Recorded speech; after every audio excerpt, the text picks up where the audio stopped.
Welcome, friends and fellow passionate entrepreneurial teachers. Today, we have another interview with a fellow entrepreneurial teacher who is also one of my Antinet Zettelkasten friends from the Scott Shepherd Group. Terry Grier is joining me today to share his journey. And Terry is a sober coach who helps people become alcohol-free. He has a YouTube channel and a website that we'll talk about at the end, where he shares his experiences, insights, and advice on how to live a healthy life by removing alcohol as a distraction and negative influence. So, as a quick framing question for our audience, what do you love to teach and share with others?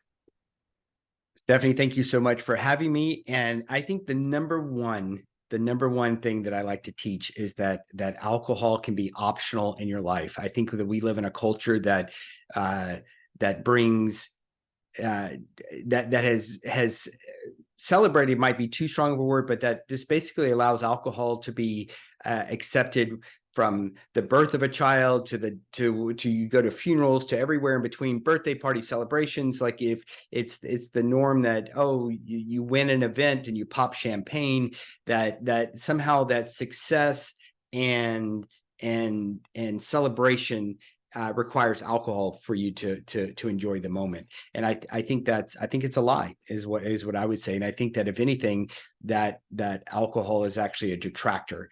And so that's a kind of a judgy big statement, but that's what I believe. And I like to help people understand, at least the people that I speak to, that I get to work with, they have that question that pops in: would my life be better if I removed alcohol? And from my experience and from the people that I work with, I think the answer is yes. I absolutely agree. As an athlete, and even more so someone who's married to like a extreme athlete, alcohol plays a huge role in our health, and just the way that we interact with the world. So Yeah. I am absolutely on board. And how did you end up here? What in your life journey brought you to this point where now you're starting to dive into this entrepreneurial teaching journey? Yeah, that's a great question, Stephanie. Thank you. So basically, I'm 55 today, as of this recording, and I grew up in Louisiana. And I like to call it, Louisiana has that laissez-faire kind of attitude of live and let live, and things very much were celebrated around alcohol. And so from a very early age, it was just part of the culture, and it's easy to fall into that because it's a good time. It's like, who doesn't like the quote unquote to the person who has a good time and that sort of thing. And anyway, so I advanced in my life. I moved to Texas in 1991 and started my career. And just with my personality and things like that, I didn't exactly go to college to be a salesperson, but I fell into a sales role. And so I've had several, from a very large corporation like UPS in a sales role, to a very small family-run insurance agency as a salesperson, as an insurance agent. I've done both, trying to kind of fit where I was. But along the journey, what was always there is client entertainment and traveling and basically just the habit of drinking alcohol. And my health started as I started aging up in my 40s. I was over 300 pounds, and I was drinking almost every day. And it just got to where that drip of that scenario, it's like I for a long time, I was like, I spent time in the self-help mindset of like, okay, what can I do to fix this? And I'm not a proponent that if you remove alcohol from your life, you're going to get the girl, make a lot of money, and magically have the best body you've ever had in your life. I think it's a component. Like, I think it clouds things. And so my point is, and at 45 years old, basically, I had to have the honest talk with myself that step one to make some improvements with myself, basically in a nutshell, is I felt successful on the outside. I had a house, I have a lovely wife of now 20 years, and had a great job and all the rest, but I felt very lacking on the inside. And I felt that conversation of like, what if that question popped in my head. What if I didn't drink alcohol? What would that be like? And it scared the hell out of me, frankly. I didn't think I could, I didn't know. And I didn't know if I would be accepted, if I'd have friends, and how would I socialize? And there's all those issues.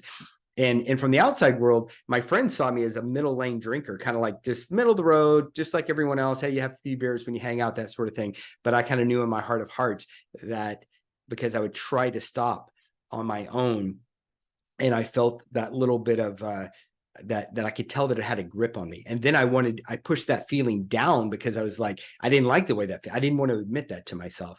And eventually I came to terms with that through a journaling process that I did. And it took me about a year and a half to fight through it. And I got it done in October of 2018 was the last time I drank alcohol. And it's been 5 years. And basically the fast forward, several years of just being grateful and being in different people's communities. And I want to bring my voice mainly because there was one person in particular for me that I saw, and she was on the internet, and I've met her in person now a couple of times, but her name is Holly Whitaker, and she had a voice out there. And I was like, if that woman can do it, and I loved the way she saw the world and the way she spoke. And it moved me to say, I want some of that for my life. I want some of that in my life. And I want, if she can do it, I can do it. And I want to be like her, basically, in a nutshell. And so I moved in that direction. And so if I can just speak my voice, speak my story, if you will, tell my truth, if you will, and it can just grab a hold of one person, then that's what I want to do. And so in a short nutshell, that's where I'm at. So I'm in a transitional period of like building that up outside of my corporate world and all of that. How's that?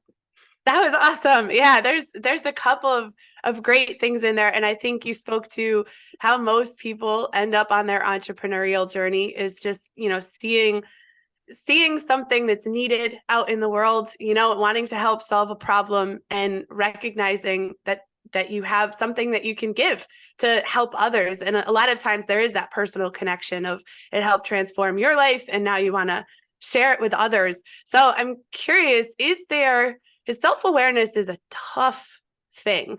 So was there someone or something in your life that helped you get to that point of the journaling and asking yourself those questions? Or is it just something, we all do kind of reflect in some capacity as we go through our lives, but was there like an impetus for really reaching out through that personal growth and development kind of place? Absolutely. So I would link it back to the bullet journal in 2014. There was this thing called Google Plus, if you don't know what that is, but there was this thing called Google Plus, which Google's foray into social networking that lasted like a microsecond. And for whatever reason, I was playing around with Google Plus, and I found this thing called the bullet journal community, and I had no idea what it was. And because there was nothing going, like Google Plus when I jumped on was like a ghost land, and I was just playing around, and I found something popped up, and they served me up and I clicked, and there was like 50 people in this thing. Ryder Carroll, who is the inventor of the bullet journal, didn't even know this thing existed, and that clicked to a link called thebulletjournal.com. And it was a one page. If you go there now, he's got a whole program and courses and all kinds of cool stuff. But back then it was micro. He still had a day job, and he had one page, like you do this, this, and this. And it was a simple page. And I bought it, and he didn't even have like now he sells a notebook, right? Not that I'm pimping his stuff, but he has a book with his name on it. He didn't even have a notebook. Everyone was like, what book do you use? What book? Like, what pen do you use? It was all that kind of simple stuff. And it was basically like, you put the date at the top, and you start just logging what you do. If you have a thought that crosses your head, put it down. If you have a task to do, put it down. And at the end of the day, you essentially clean it up, reflect, and then either move things forward, delete it, or whatever. So that put me in the mindset, and it changed my life because I was trapped in the digital space, and I was like, my truth was in this journal. And so the bullet journal was definitely more task management mindset, but it was the first thing that brought me back to pen and paper. And pen and paper, when you're chronicling your day, just opens your mind to like your thoughts are there, and you're like, okay, I'm going to capture. He was much into capturing things, right? So you capture kind of what's going on. So I started capturing things. And that's what led me to do deeper reflection. So without the bullet journal, and I went, not to go down that rabbit hole, but I wind up buying his Kickstarter and getting the very first bullet journal. I've met Ryder in person. I beta tested some of his products. He's an amazing man, and he's done great things. But the act of bullet journaling, basically, and that's to say that you don't have to have a bullet journal. But if you're out there and you're like, where do I start with a journaling practice? Pick up a pen and pick up any sheet of paper. It could be the back of an envelope, and just capture some thoughts. You don't have to die in that ditch, but you just need to start capturing the thoughts, because what I realized through this journaling practice, if I can continue on this, is that I was living life in a circle. I was repeating. I was in Groundhog Day, if you ever seen that movie, and the feelings in the morning would feel so real when I would have regret of drinking too much the night before, and it felt like that was the first time I've ever felt that feeling.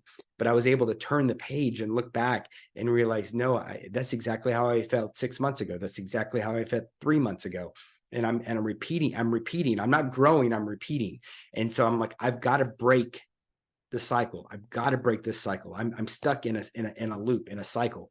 And that's what unclicked, where I was like, okay, how do I do? And it's hard. It's so hard, whether it's drinking or whether it's just habit formation. But that journaling, that capturing, that goes back to awareness. That journaling practice, this is the capturing of the data, not trying to fix it, not trying to plan on what to do next, but just having your handwritten notes showing you that over a time period, you're doing the same things over and over. That's what brought awareness into my life. So going back to, and so just if I can, so you have awareness, and that is such a huge step for any transformation or any change. Is you need to be able to start telling yourself the truth and be aware of things. And then the next jump, if you will, is accepting that I have responsibility. Like, this might not be my fault. There could be all kinds of circumstances that have led this problem into my life, whether it's alcohol or any other problem you might have. And acceptance says, well, it might not be my fault, but I'm going to take responsibility for it. And what the hell am I going to do next?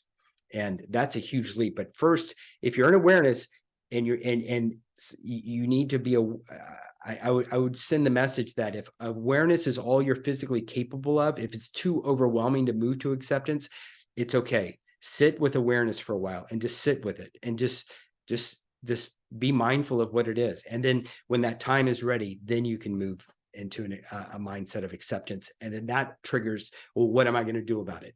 I need a community, I need accountability, I need a plan, and all the rest. But I wouldn't put that on yourself until you're emotionally and physically ready to really tackle that. That would be my answer to that question. I know it's long-winded.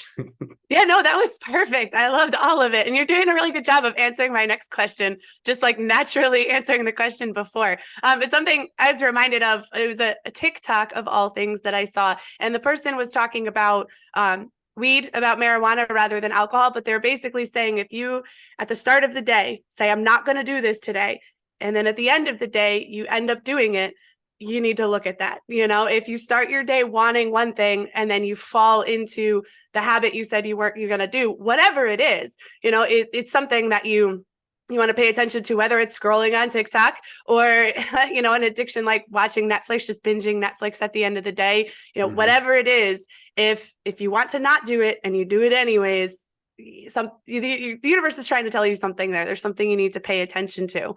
So I feel like you already started talking about this a little bit, but describe the work that you do with the people that you work with.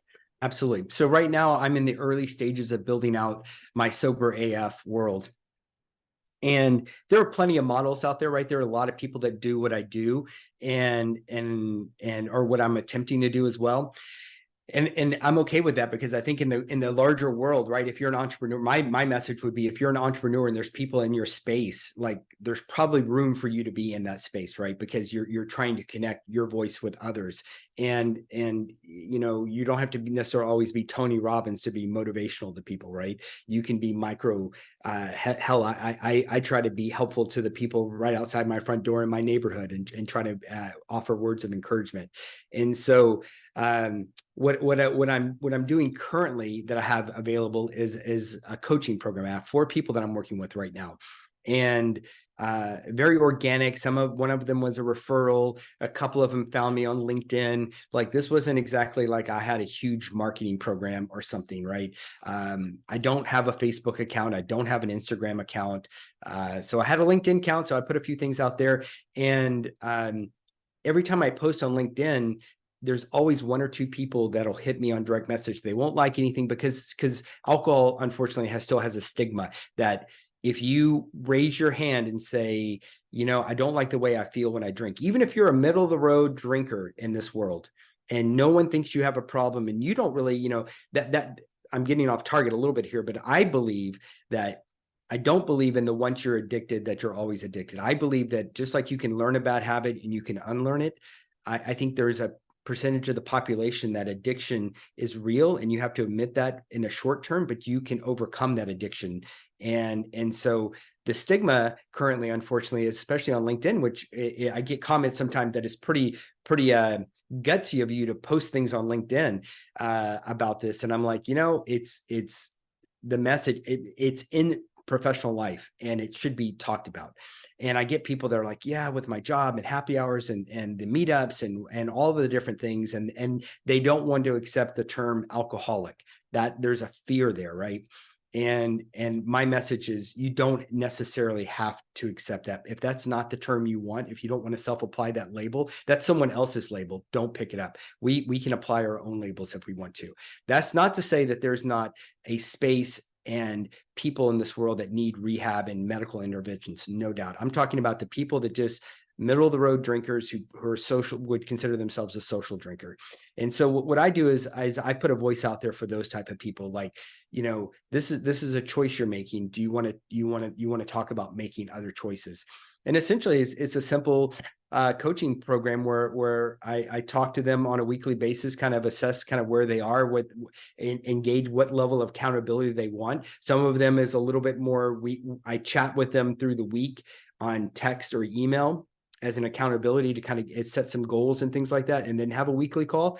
Other people, sometimes we just do a weekly call and they're good. What's surprising to me, going back to the demographic, so to speak, like going back to the stigma, the idea that, if you don't drink, you're going to make more money and you're going to get healthier, and all of that can be true, because I think was somewhat true for myself. I've lost weight and other things like that, but I have someone that makes a lot of money that I'm working with that struggles with alcohol. I have a guy that does Ironmans. I kid you not. And because he comes through the tent and everybody drinks and he's more of a binge type drinker, right? The guy is 8% body fat, for crying out loud, and has all the health you can possibly imagine, but he knows that last nugget is getting over the alcohol, right?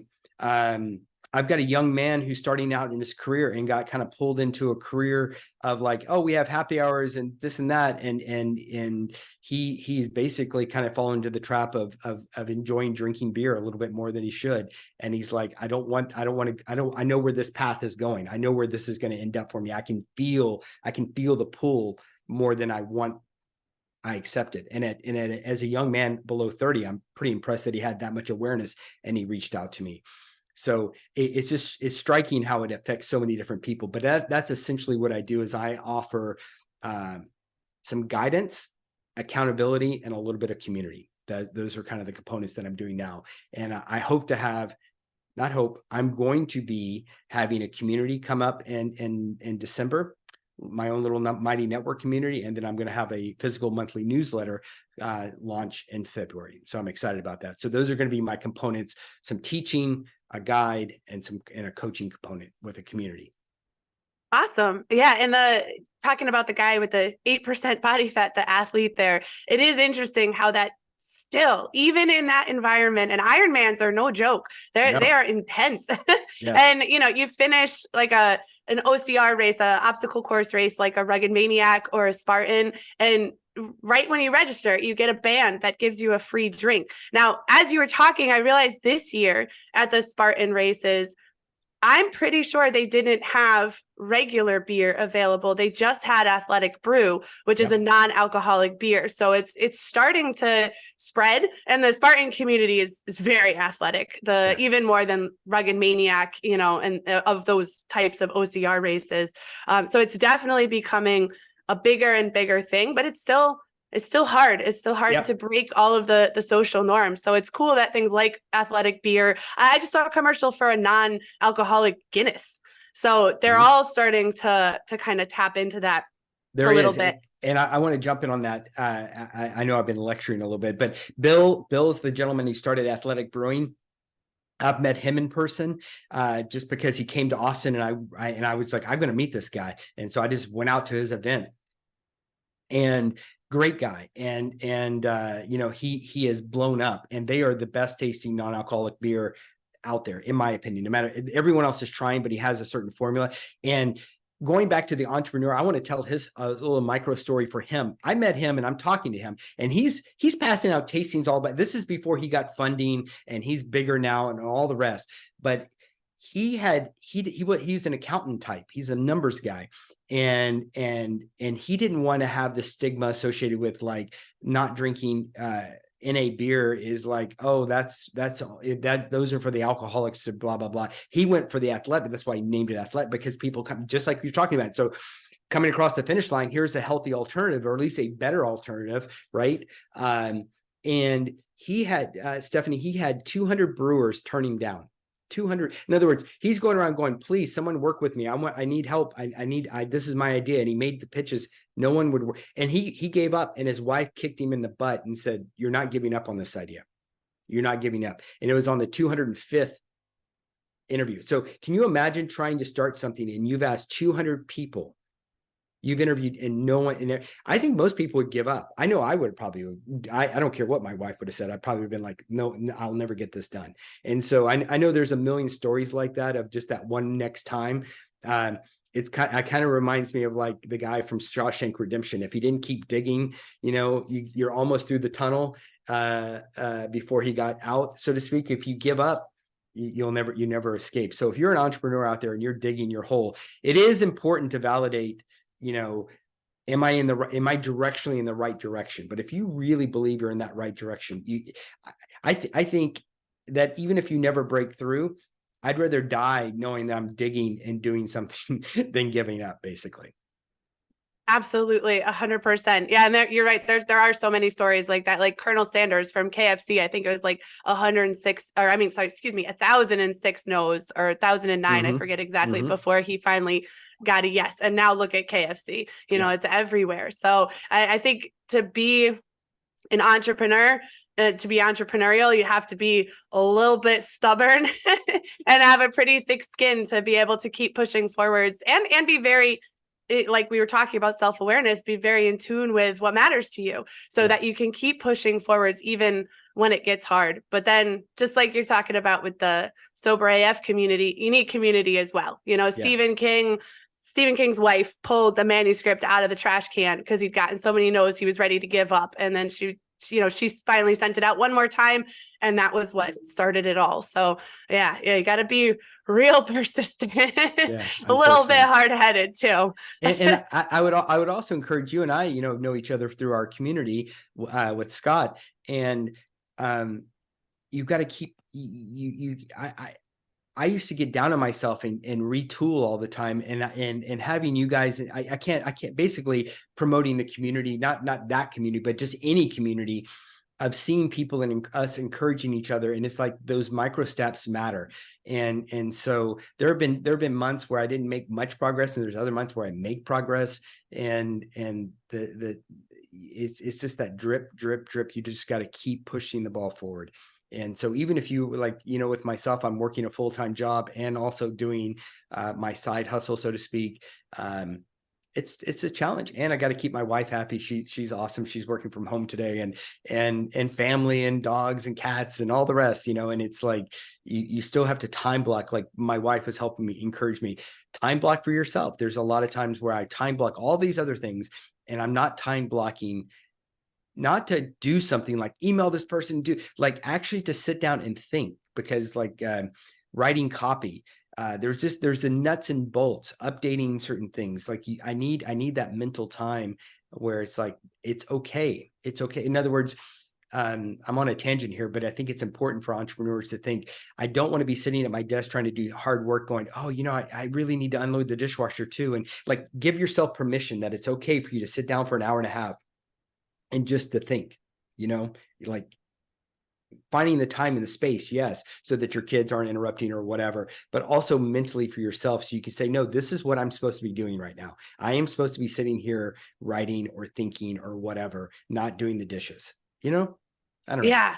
No, and it is really hard. And I think a lot of people that are entrepreneurial, especially entrepreneurial teachers, where we're doing it because we care, we care deeply about all of it. So I absolutely struggle with that. I know that I need to get this thing done for my business, but then I also want to be there for my kid. And then I also want to connect with friends, and I also want to keep growing myself and making time for that. And it could be so easy to fall into this trap of trying to do it all at the same time. And then you basically do nothing. So Yes. you need, and that's why I love like the Scott Shepherd community. We have like co-working sessions that we do. There's also a great app called Focus Mates, or online platform called Focus Mates, where you come together with another person and you just both sit there and work. And it just goes back to that, the importance of community, of having other people that support you, that kick you in the butt, whether it's your wife or an actual like online community that you're a part of, which does kind of naturally lead me to a question that I think is good to ask is, when should someone work with you or someone like you versus going to Al-Anon or seeking some other sort of professional intervention? Like, where's that line? I think that's, I'm not a medical professional, so I don't have an easy answer for you on that. So I can't be prescriptive, and in that nature, that's outside my purview. But I would say that if you feel that you need, because there is a medical use disorder, right? So that is a diagnosable medical condition that would need a medical intervention. And if you stop drinking for one day and you have serious physical, I'm talking about physical, not only just cravings, but you probably need to Google alcohol use disorder and look at some of those symptoms. And if you experience some of those, I probably would reach out for a medical intervention. If it's just a twinge in your heart of like, I'm drinking more than I should, like a middle of the road drinker is more like, I'm just going to have 3 glasses or 2 glasses of wine tonight, and you wind up finishing the bottle just because. That's probably where you need to start looking at yourself a little bit and journaling and that sort of thing, right? So do you need a one-on-one coach? That's kind of like depends upon versus a community. It depends upon how you're wired. There's a lot of times the people that come to me, the trigger that I hear is, I have no one else to talk about. Like, I need to talk this out. Like if you need to talk it out, like, do I need a gut check? What's going on with this? I don't know. I have no one else in my world to talk to this about. And there's been people that I talk to and I push them in a direction. I'm like, hey, do this, and this, some tracking and some bait. And that's why I have a guide. Basically, it's like a kind of a kickstart. Like, this is some of the steps you should do. And a lot of people are like, hey, this is awesome, and boom, and they're off and running, and they can go with that. I did, right? I didn't have a coach. So it's not like I'm like, you have to have a coach, but then there's other people that like that check-in and need that, like, hey, I'm doing this. What should I do next? Okay. So what I tried this and it didn't work. What else could I do? And that sort of thing. So it's kind of depends on how you're wired. And I'm not one of those types that says you need a coach forever. There was a guy that I helped for like 6 weeks, and that, he didn't, generally offer like a 3-month thing or whatever. But my goal is for you not to be my client anymore, not to keep you as a client forever. Right. It's like, get you the help you need. So it's a good question. And there's so many. The exciting thing now, I think, in the space that I'm in with sober coaching and sober in general, is it used to be only AA. That was the only option 20 years ago. And there's so many more options. Smart Recovery is another one you can look up for different groups. And there are a host of online resources now and communities. And it's just about finding someone that you resonate with, because that would be the key. Because you have to be open. You have to, there's a little bit of submission of like, I need some help through this. And who will you accept? There's certain people in my life that they give me advice, and for whatever reason, I still haven't quite, at 55, I haven't figured this out. It triggers me. I get pissed. I'm like, I don't want people telling me what to do. I don't like this person telling me what to do. And there are other people that I'll accept advice from, and they tell me what to do, and I'm like, yeah, I need to do that. And it's like I'm more receptive, and I think that's some of it, so I don't know if I kind of dance around there a little bit, but hopefully that'll frame some things up for people. Yeah, no, these are all great answers to these questions. And you really each time are like hitting my next question. We're on the same wavelength here. So I wanted to wrap up with some not so rapid fire questions. Sure. And the first one was actually, what should people look for in someone who does what you do? Like, how do you find someone that does what you do? And I think you just hit on one really good thing, which is making sure that you resonate with that person. It's someone that you're going to want to kind of confide in, listen to, talk to. Is there anything else, any red flags to watch out for from a sober coach, or any other advice you have to find someone if someone feels like they need a sober coach? I would red flags. I mean, it's like there's different models. Like I'm a party of one, if you will. So if you deal with me, you get me. There's others that have a face, they built a bigger brand, and so you funnel into their system, and then there's a bunch of sub coaches underneath there. This is fine, but there again, you need to pick someone, especially if you're spending money, right? There's basically the investment. I tell people, yeah, coaching costs money. Because you're basically buying my time. I'm spending time with you, right? And it's a weird space in that, because coaching in general, especially with alcohol, it's like I'm very sensitive that people are in a vulnerable space with addiction, and that I'm very careful of. And I would be mindful of that.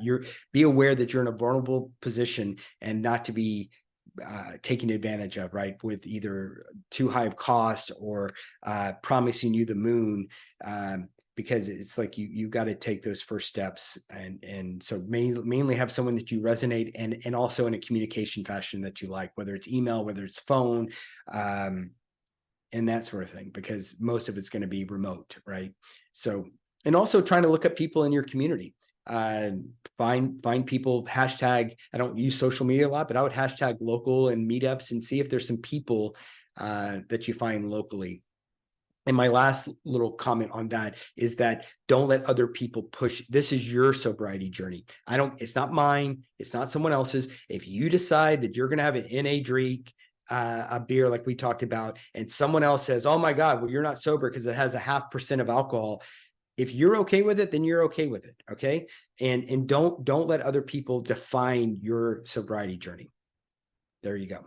Beautiful. And what's one thing that you would suggest to our listeners that they can apply to their lives today from the work that you do? I would say start tracking. I would set up a simple template. First thing I do when I have someone, get a spreadsheet, A1, 1, 2, 3, 30 days, or get a 3x5 card or a 4x6 card, like I love, like this, and just put 1 through 30. And you want to say, what time did you take your first drink? That's the most important thing. Okay, what time of the day was it? And then the number of total drinks you took that day, and the reason. What prompted you to take that first drink? Oh, I was pissed off at my husband. Oh, work was stressed today. Oh, I was celebrating a birthday. Whatever it is, and just get some data on a spreadsheet or a card, so that you can just honestly look at what's going on, right? What the frequency are there gaps, and really what you're trying to look for is the motivation of like, why are you doing this? What's and then just look for some data points, basically, of like, are there any connections here? And just decide, am I okay with this, or am I not okay with it? I mean, it's not like it's this whole shame and blame cycle. You got to get out of that. It's like, put some stuff down on paper, reflect on it, and just going back to the awareness conversation, right? Then the number one thing I think is so important, my mantra is, tell yourself the truth. You got to start with telling yourself the absolute truth. Awesome. And what's the most valuable lesson that you've learned through your entrepreneurial teaching journey? So as an entrepreneur now, what's the most important thing you've learned? I can't wait till I get to the day where I can only do the things that I like to do, and I can offload and pay someone else to do all the stuff that I don't want to do.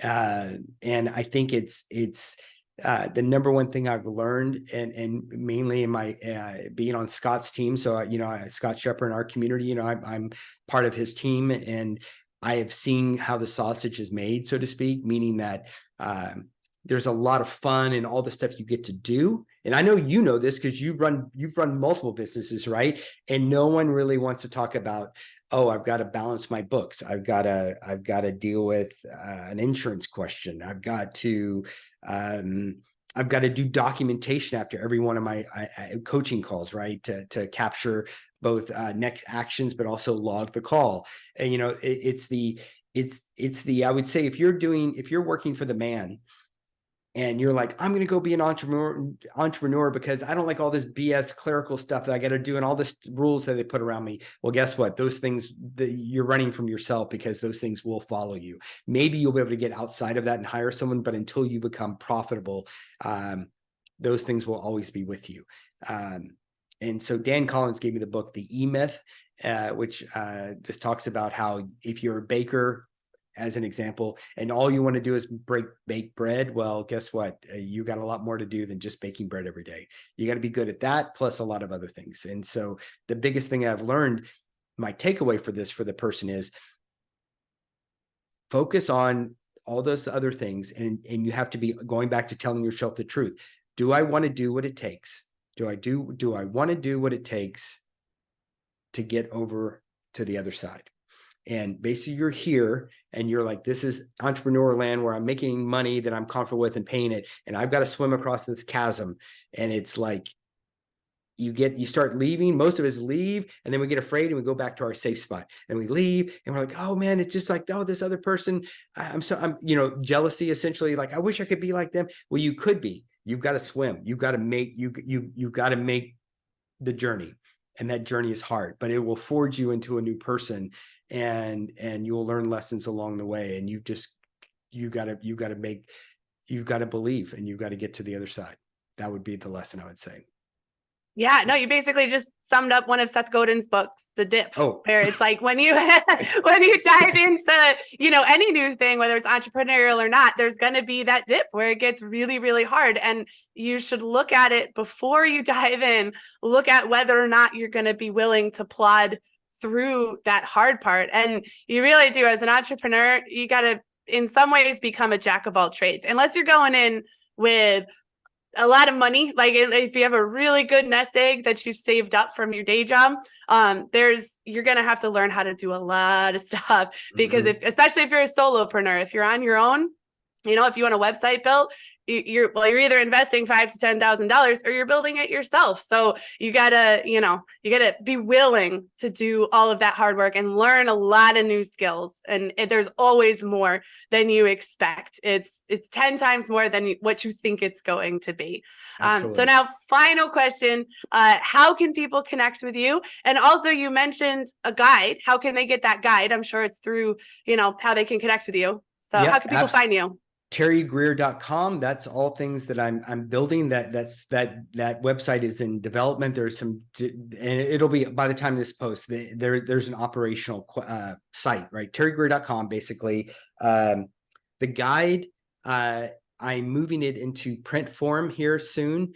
But you can also email me just at terry@terrygrier.com. Totally fine to shoot me an email. I will mail it to you if you're not on my list. But basically, if you go to that page, it'll be a landing page. You put in your email address. I'll send you the guide, how to get started, basically how to quit alcohol without willpower and or going to meetings. And so that would be that. And yeah. Yeah. And Stephanie, you and I have history together, and I just so glad that you gave me the opportunity. Yeah, no, thank you for being here. And then just so everyone has it, it's Terry Grier. So TerryGrier.com. So that's where you can find Terry. And thank you so much for joining me today. This was awesome. Awesome. Thank you so much, Stephanie.